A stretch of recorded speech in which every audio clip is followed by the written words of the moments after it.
عليكم، ازيكم حبايبي؟ عاملين ايه؟ كل سنه وانتم طيبين، يا رب تكونوا بخير. النهارده هنعمل بقى ايه؟ كيكه البسيسه او كيكه الذره. معايا 3 بيضات وعليهم فانيليا، كيسين فانيليا او 3. بسم الله الرحمن الرحيم. كله في الخلاط. هنحط كده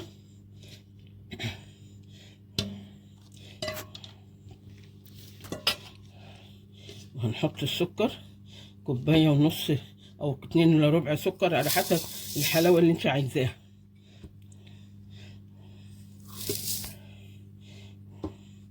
وهنضرب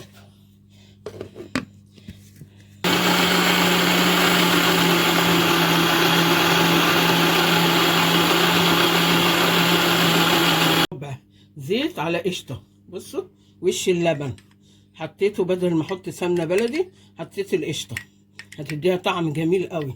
جربوها كده وادعوا لي، وتبقى خفيفه وحلوه.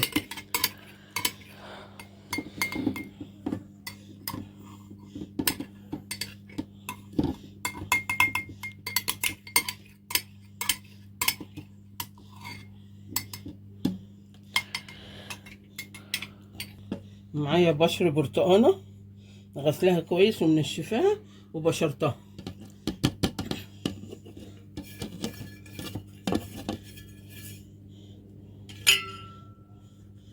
معايا معلقه خل كبيره.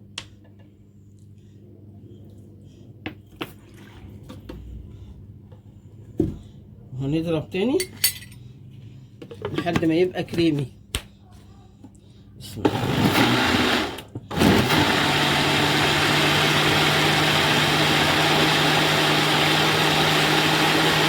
معايا كوبايه عصير برتقال، هضيفها وهضرب تاني.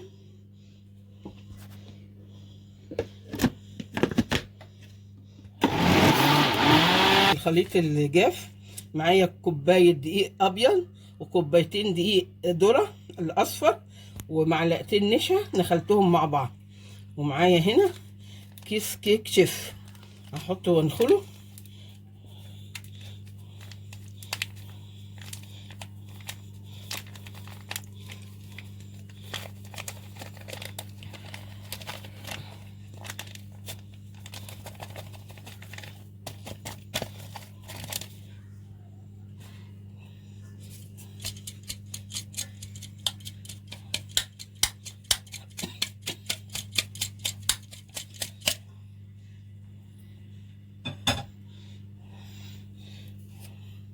ومعايا ذرة ملح اهي صغيرة خالص.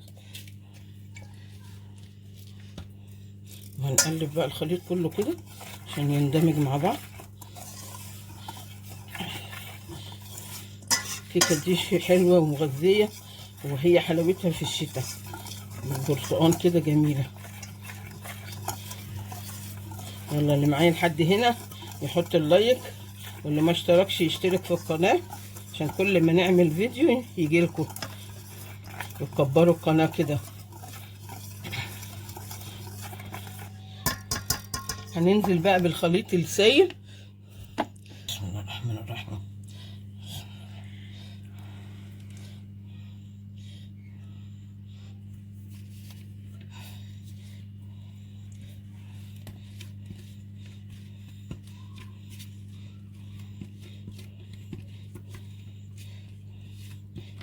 نزلي كل اللي في الخلاط لان ده كله من مقادير، ما تسيبيش حاجه.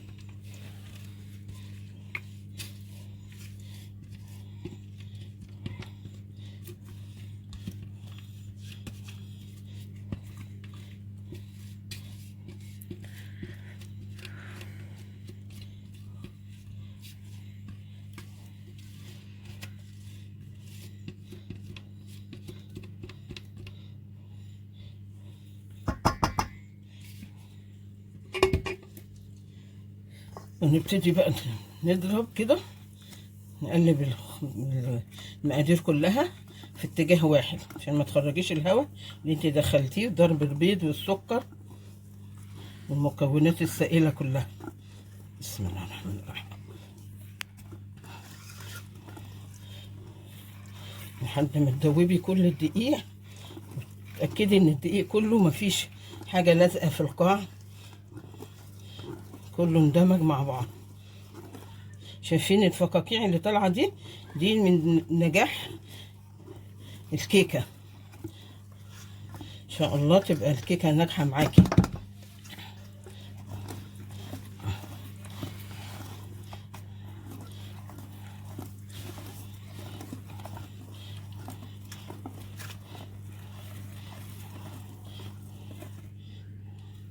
نحط لها حبة برتقان تاني، انا عاملة ازيد من الكوباية عشان لو احتجت اخد.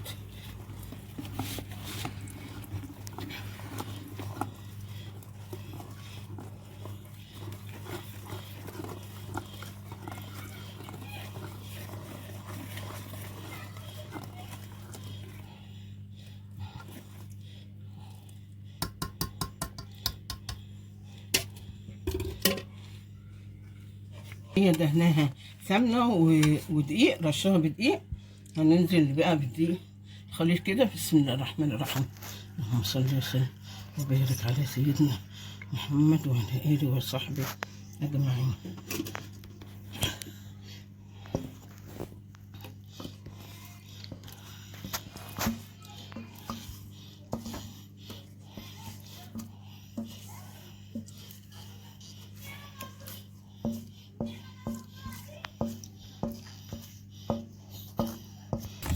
حطيتها كده، اخبطها خبطتين كده عشان ما يبقاش فيها مسامات مفتوحه كده.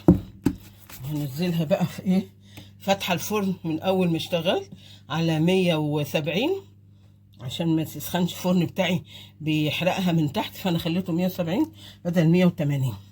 هحطها حوالي ساعه الا ربع وهوريها لكم بعد ما تخلص. طلعت من الفرن ما شاء الله عليها. نقطعها. بسم الله الرحمن الرحيم والصلاة والسلام على سيدنا محمد وعلى آله وصحبه أجمعين.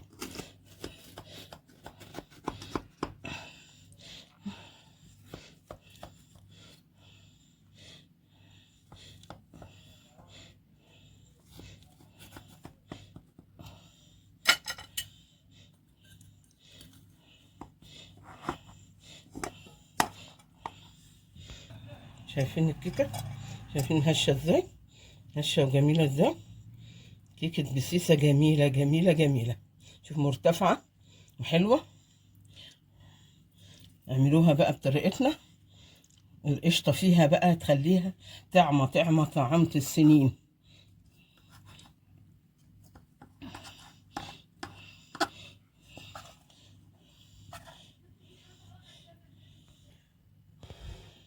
يلا بقى استغلي البرتقال والاستفندي واعملي احلى كيكات بالبرتقال او الاستفندي، مغذيه لاولادك، ودفي البيت وولعي الفرن واعملي احلى كيكات.